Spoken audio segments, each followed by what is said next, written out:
Good afternoon and welcome back to My Harlem Portraits, the show that aims at shedding the light on the fundamental contribution of African Americans to the building of this country and on Black excellence.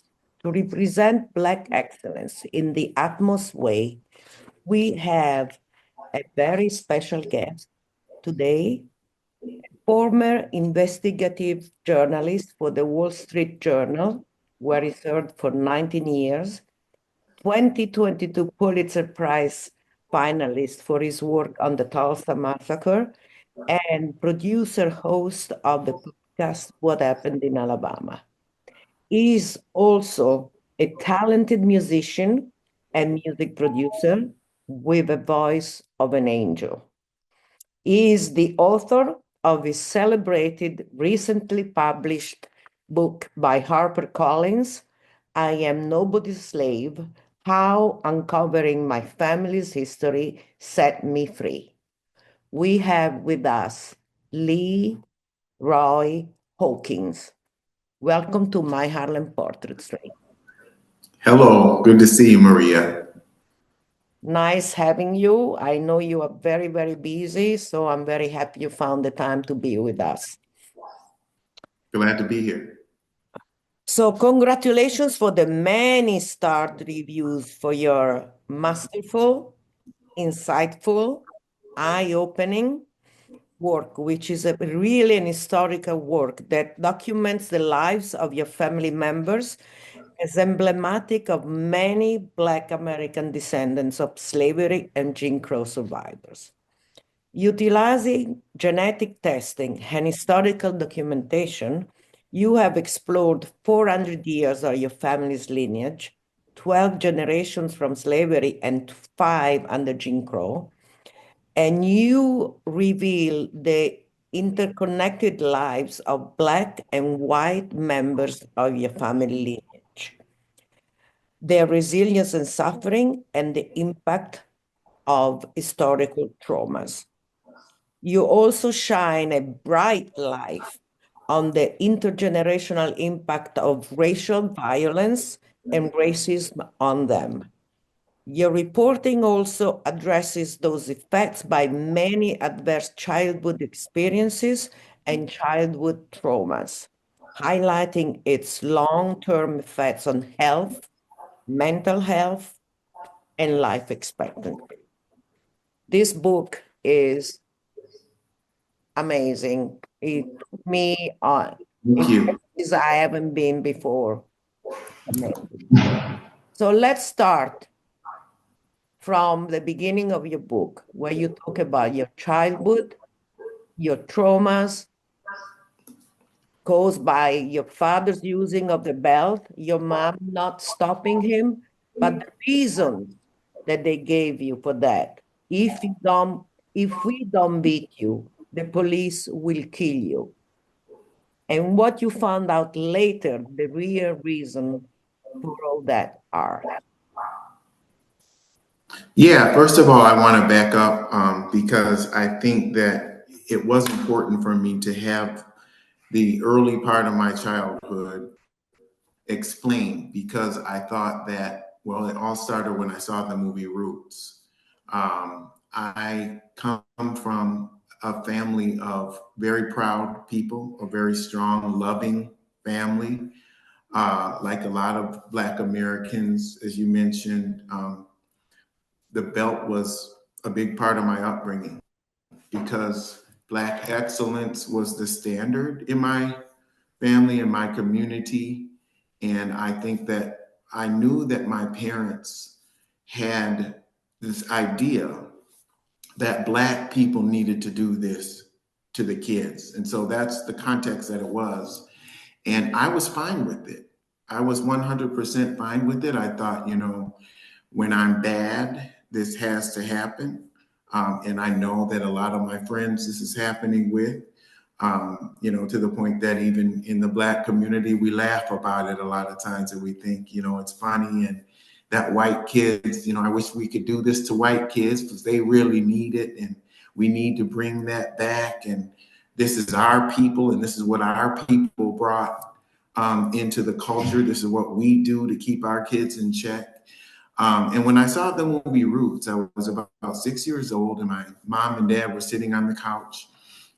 And I remember watching that really brutal scene with LeVar Burton, Kunta Kinte, actually being captured and then brought back and beaten in front of all of the enslaved people because he refused to accept the colonizer's name. And even as a young kid at that time, the wheels started turning in my head, and I said, this is kind of like that belt I get, because I saw the gashes that he had on his back. And of course, the welts that I got were in no comparison, but they were still, for a 6-year-old kid, it was a lot to go to school and have to cover up your arms and your legs with jeans and with pants. And so at that point, that was the first time that I had curiosity about my family's time in America. And, how did we get here? And is there any part of Alex Haley's story that was reminiscent in my own family culture? And what I found, the reason that question burned so deeply within me was because my father was from Alabama, and my father was a very big part of my life. He was my best friend, and when he needed to be, he was strict. And my mother too. My mother beat us too. It wasn't just my father. And they could be cruel. They could actually be really mean. And I knew a lot of kids who had mean parents, parents who were mean and cruel to them at times, but nice to all the other kids, but mean and cruel to them. And I just really wanted to know what happened to my father in Alabama. Like, how was it that you were socialized to take on this idea of this whip? And did it have anything to do with slavery? And I was also curious about other things. For instance, on New Year's Eve, our parents would feed us chitlins. And they told us, this is part of our heritage, and this is what this is the food that our ancestors ate. And I can remember there wasn't a time in my consciousness that I didn't believe that originated with Black people. They told me that it was during slavery that they ate chitlins, which is pretty much just pig intestines. But that, even that seemed kind of weird to me. And so basically, as time went on, I became an investigative reporter. And I found myself, investigating all of these companies and doing these elaborate reports where I felt like, I could find out anything, any mystery. And so I felt like I needed to do it with my own family, because I couldn't even tell you who my great-great-grandparents were, and neither could my father. And so I did this investigation. I decided to take a test on Ancestry.com and go back and trace my family history. And I went all the way back to the 1600s. And what I found was devastating. It was a book that pretty much answers the question that a lot of white people like to ask in a facetious way when they say, well, how could something that happened 150 years ago affect you today?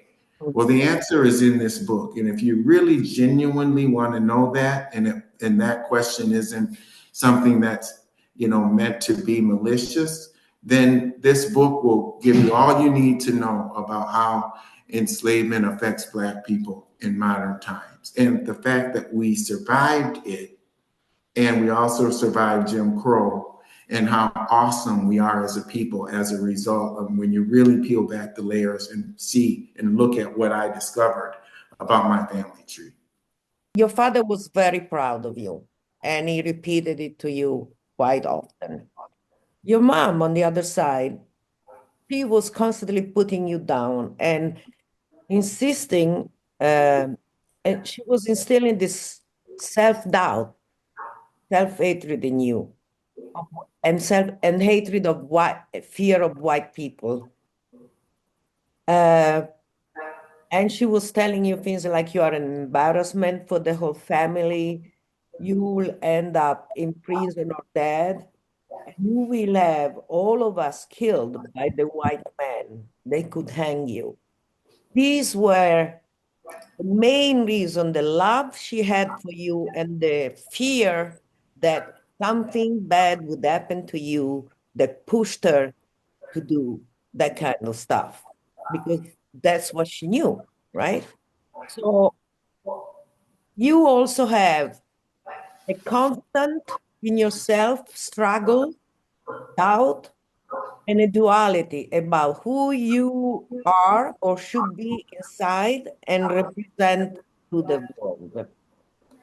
The real end boy for fear of not being considered Black enough, or the excellent driven freedom seeking man, the spiritual leader, intellectual, refined Black man. This was a doubt that you had in you because you had this, both this in you. How did you resolve that? Is that the influence of the people who believed in you? Like, for example, the Mount Olivet Church sister Ann Lee Jackson, and the Jack and Jill Foundation, or teachers like Milo Gray and the YMCA, they all instilled confidence and belief in yourself and in your capacities. Tell me all about all these conflicts that you went through in all your childhood. Well, there's a song that was what I call the mental health battle cry of Black boys of the 1980s. It was called "The Message" by Mhm. Grandmaster Flash. Don't push me because I'm close to the edge. I'm trying not to lose my head. It's like a jungle sometimes. Makes me wonder how I keep from going under.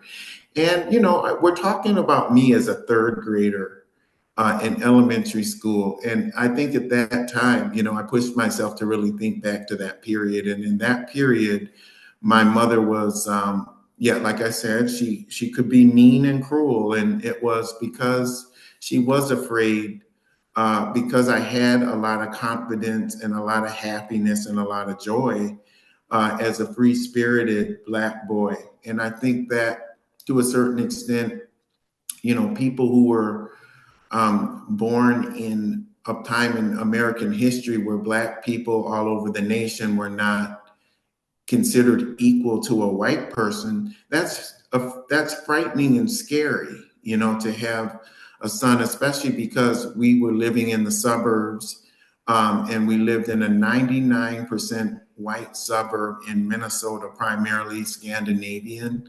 And then we were also very active in the Black community as well, but we lived and went to school in a very predominantly white neighborhood. And so my dad, with his mind still locked in Alabama, and my mom, not having had the same opportunities that we had, and kind of have been beaten down as a kid in her own way, her own childhood trauma that told her not only as a Black person, but as a woman, that she needed to temper her power. It was frightening for her to see this free-spirited Black boy. And so that was the one thing. It was the tempering of my confidence so that I wouldn't be too sure of myself, and get myself in trouble. And later on, of course, I found out where that came from generationally and in the context of American history. But then also I had this duality in me in the external world because, kids are also very influenced not just by what their parents tell them, but outside in the world. And everything around me in the white community and the Black community and in every community, every in between, was telling me that I needed to be a real NIGGA, walk around, walk a certain way, talk a certain way, don't get A's, but sit in the back of the class and clown. And because I want to be a real NIGGA. And everything around me, the society, the television, everything around me except for the music, because the music at that time was pretty empowering and positive, especially hip hop music. But everything around me was telling me that I needed to live down to this stereotype. And then in my Black community, um, in church and in the village, it was reinforced that I needed to be positive. My parents reinforced that Black excellence was the standard.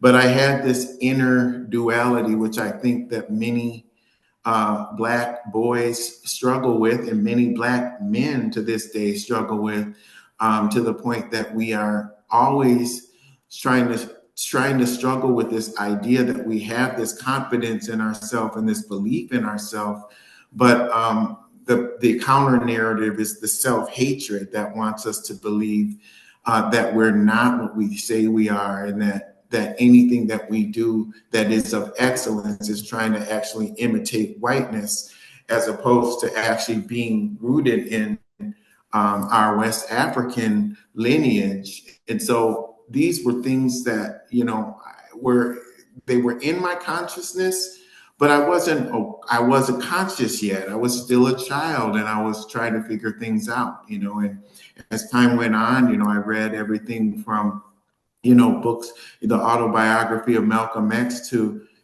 Pimp, the Story of My Life by Iceberg Slim. And once again, I was 12 years old when I read those books. And that was still, still me trying to figure it out. And so I think that at this part of the book, I'm trying to set the stage for people to understand where that duality and that struggle between living down to the expectations of the prevailing society as to what a Black man should be, and living up to our authentic reality of who we really are as, mother people who come from Mother Africa, who evolved the rest of the world. And so for me, I did not know history and I did not know colonization. And so wrote about this in the book because I wanted to set the stage for what was going to come later when I did the investigation into the generations before me and where these stereotypes of Black identity came from and why I was expected to live down to different stereotypes. And then also, even though that my parents promoted Black excellence, why I was being beaten for things like speaking out or asking questions or talking back to, being assertive. Like all of those things were things that I was beaten for. And I really quickly, as time went on, it was hard for me to process that, but I really quickly had to grow up fast and I was adultified. And I had to learn the rules of the society that if you step too far right or too far left, not only in my parents' eyes could you get in trouble, but you could actually be killed for that. And I didn't understand where that came from. And also another big theme, a prevalent theme, was whatever mistake you make as a 12-year-old or a 6-year-old, if you steal a candy bar from a store or whatever you do, they will use that to put a felony on your record. And if you're not caught now, you'll be at the height of your career as a 28-year-old, a 30-year-old, a 40-year-old, a 50-year-old, and someone will bring something back from when you were a young person and use that to try to mess you up. So my parents were already in tune with the cancel culture and the way that would, because Black people have been canceled for far longer than the rest of the society. We haven't really been allowed to make mistakes. And so, that was something that they knew, that a felony or a misdemeanor or anything like that could be used against me. And so they thought they could beat me and make me afraid and scare me into perfect behavior. But all this didn't put you down, quite the opposite. You found people who were instilling this self-assurance in you, and they were doing it by encouraging you and not punishing you. And that brought you to become a keynote speaker and debater you received the Student Governor Seal. You were chosen to give the MLK speech, I Have Been on a Mountaintop, which gave you amazing results. And you became, years later, the youth governor of Minnesota. And that was an incredible event because it puts you in touch with the politicians. It gave you the possibility to go to Washington, D.C., where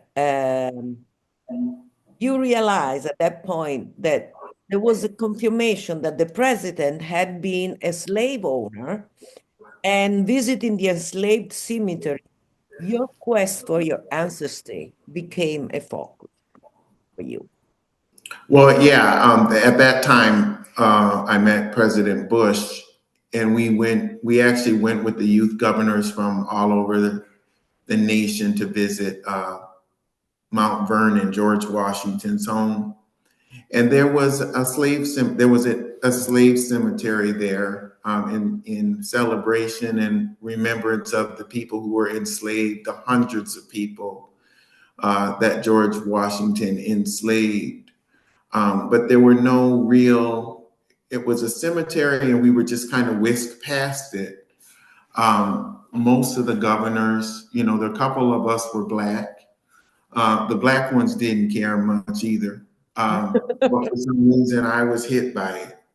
It really, it touched me profoundly. And I let the group go ahead, and I just stood there, there in the memorial where those enslaved people were. And I was just overcome with emotion because I wanted to know who they were.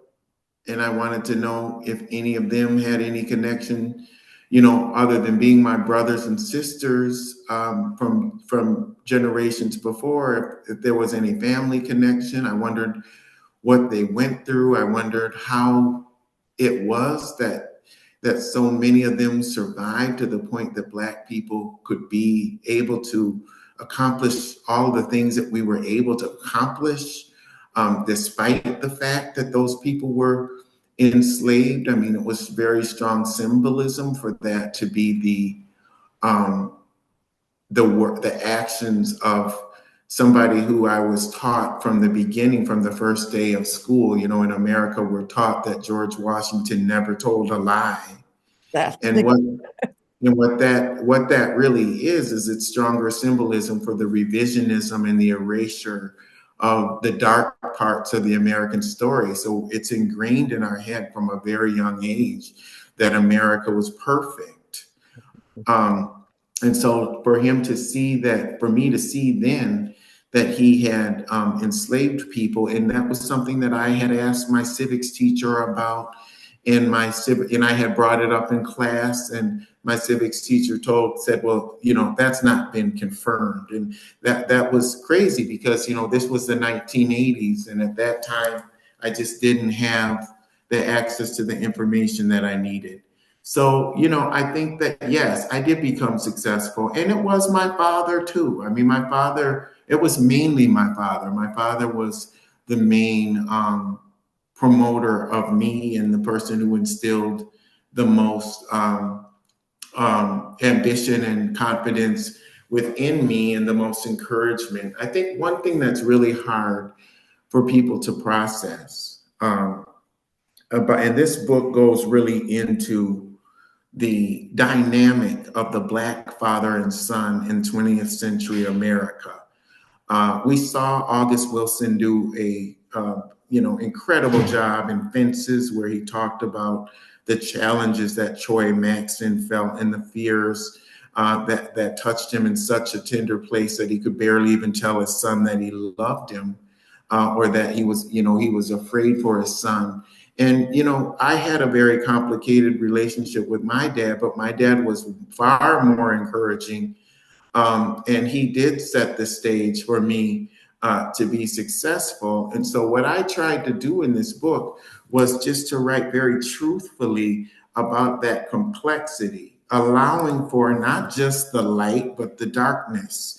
And that's the same thing that think I wish that more Americans would allow that for the darkness of our American story and the light of our American story, a more complex approach to how we look at our families, because I think a lot in how we look at our American family, because I think a lot of times people feel that it's all black and white. It needs to be black and white, no pun intended, that if an elder shows faults earlier on, then they can't evolve, and that we can't love imperfect people, even though we're imperfect ourselves. And I think the Black father, particularly in that period of the 1980s, to use hypervisible examples, if you look at Michael Jackson, if you look at Prince, if you look at Roy Jones Jr., the boxer, if you look at Floyd Mayweather and his father, all of these people were men who shaped their sons to be productive and to move into the stratosphere. These were all men who themselves had talent, but those talents were not realized, or to the extent to which they knew that their sons could. They wanted their sons to be productive. And they used brutality sometimes to make that happen. And what it did was the political, social, and economic reality of America set us up to have these complex relationships. But if you really look at it, it mirrors the plantation experience. What did they want from the big black buck? They wanted him to produce. They wanted him to breed. And what did they need him to do? They needed to beat him in order to get him to do that. And so, you know, there has never been a time in American history that Black people have not been expected to be more productive than everybody else. You know, the stereotype is laziness, but that couldn't be anything further than the truth. And I think that all of us are raised as Black boys, if we have strong fathers, with strong expectations. And that's a narrative that's not really in American literature today. I think there are some really important stories. There's the story of the Black boy and the single mother. That's a big one, and that's an important story. But there's no short, we could have more of those stories, but there aren't as many of my story about the Black father and son. There's also, you know, a lot of beautiful literature about LGBTQ men and their stories and the things that they struggle with. This is not that story. This is the story of a strong Black man who was raising a Black boy and having to navigate things like hypersexualization and how we're looked at a lot of times in interracial relationships and or just in corporations when a Black man walks into a meeting and all of the things that are going through people's heads because of the stereotypes and the belief systems that are associated with Black maleness. And so these were things that people talk about the talk and they think it's just about police. But my father was having to talk to me about a lot of different things that people don't even like to talk about, namely because Emmett Till, you know, and understanding what had happened with the white woman who got him killed. And my father was very worried about that. And so these are real stories that are not touched on in a lot of books. And that dynamic between the Black father and son is one that I really bring people into.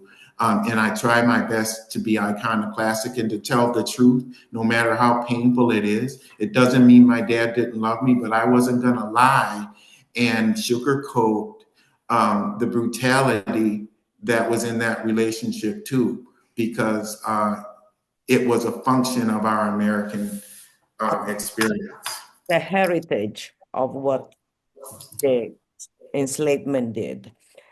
We don't have much time left, so I want to go to your 1991 road trip to Alabama with your father. After you went to see your sister Tammy's graduation, and a revealing interview with your 96 years old, you found out you was 96, Uncle Ike.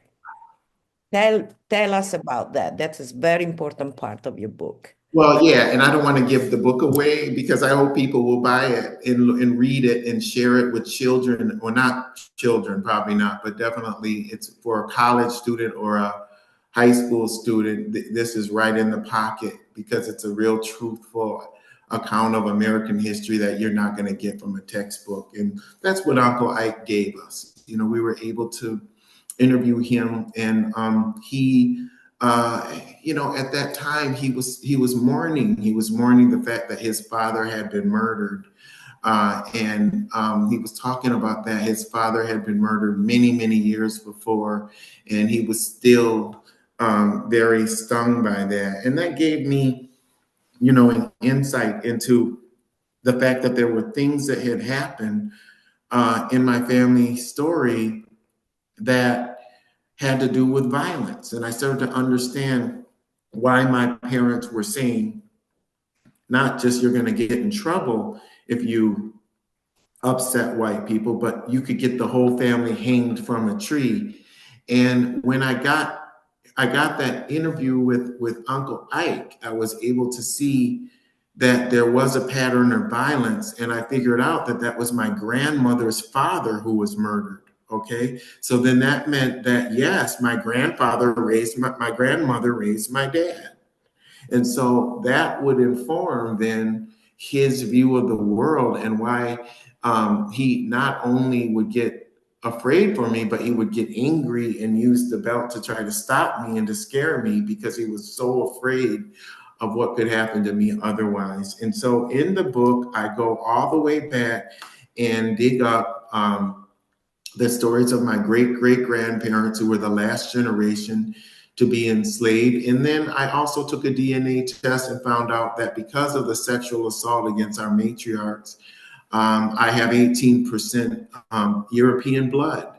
And I contacted my cousins who were white. And then we went through 400 years of worth of material, and found ancestors on both sides of the Civil War and in the Revolutionary War. And that really blew open the doors for an experience that I think I want to encourage more Black Americans to do, because I think that there is a strong belief in our community a lot of times that if our families were enslaved, that these details are forever lost. And it couldn't be further from the truth. The truth is that our ancestors were commodities, which meant they were taxed. There was tax on them. They were put in schedules. People took insurance out on them. People baptized them. There were all kinds of records. And, you know, that kind of informs my view that whatever is done in the dark will come out in the light. And you know, I have even Black people who say, well, why are you going into all this? Why do you have to talk about the trauma? Because I'm not keeping the white man's secrets.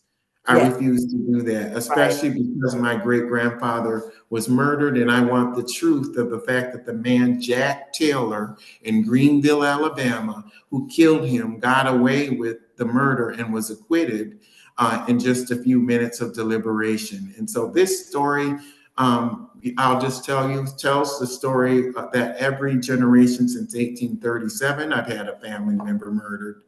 And this gets into all of those murders and really gives people an understanding of when you see a Black person walking around at a place like the Wall Street Journal, or the Carter Center, or USC, or Marquette University, and all of these places that I've been associated with. Yes, we walk tall and strong, but that doesn't mean that Black people haven't gone through anything, and that we should forget about the idea of reconciliation and reparation.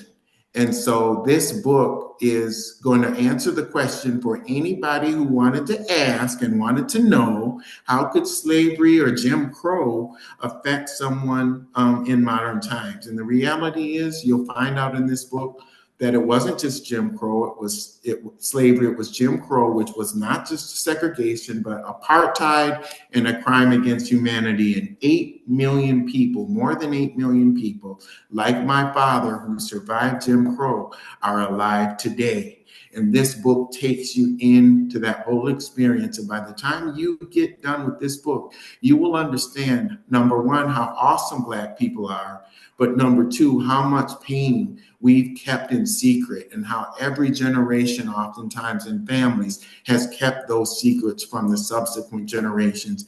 And it's important now for me to rip that open wide and pull off the cover and to leave the blood on the page, because I want people to know what America really did to us and how we were successful, not always because of America, but despite America. And this is where we have to end because we have less than a minute. This is fantastic. Thank you so much for this conversation. We can go back to that if you want and have more to talk about. Thank you, Maria. So thank you. The book is I Am Nobody's Slave, How Uncovering My Family's History Set Me Free. And you can find it on Amazon. You can have Barnes and Noble, everywhere where books are sold. You can find it at the airport. You can find it everywhere. It's an Oprah's Book Club pick. We just got Oprah's Book Club. It's a fantastic book. You have to read it. My viewers, read I'm Nobody's Slave,